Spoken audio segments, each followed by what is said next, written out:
Hello and welcome to a video in which I will discuss and demonstrate compressor and EQ order. As an audio educator, I am frequently asked by my students whether it is better to have a compressor come before an EQ or an EQ to come before a compressor. And generically, I typically answer my students by saying it is better to have the compressor first and the EQ to follow. Now, this is not a hard and fast rule. There are certainly exceptions in situations where it might be better to have the EQ come first. And there are certainly lots of wonderful mixes out there made by many fine engineers in which the EQ came before compression. But for me personally, I think it makes more sense, and I think it makes a better workflow for me personally to have the compressor come before the EQ. Now, to demonstrate why this is my preferred methodology, I have an R&B track. And I'm only showing you the bass, and I have put a compressor on the bass, and as you can see from the gain reduction meter, that there is about -7 dB of gain reduction. And I want to imagine a scenario in which I like my mix, I am finished with my mix, I print my mix, and I send it off to the client. And the client likes the mix, but they would like a small change. They would like some additional low end added to the bass. And to accommodate my client's wishes, I'm going to put an EQ on the bass. So I'll put this fab filter here and we'll get this compressor out of the way.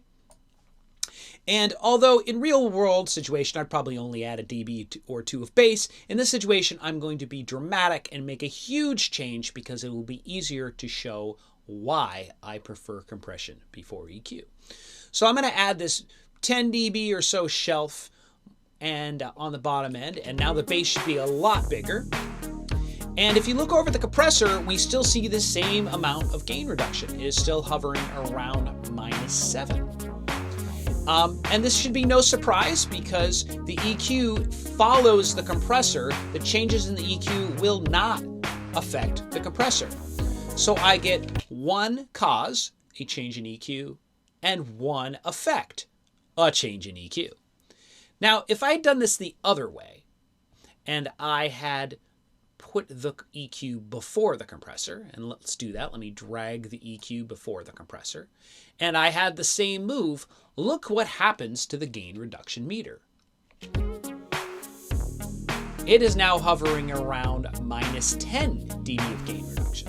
So we are seeing, approximately 3 dB more gain reduction because of this bass boost.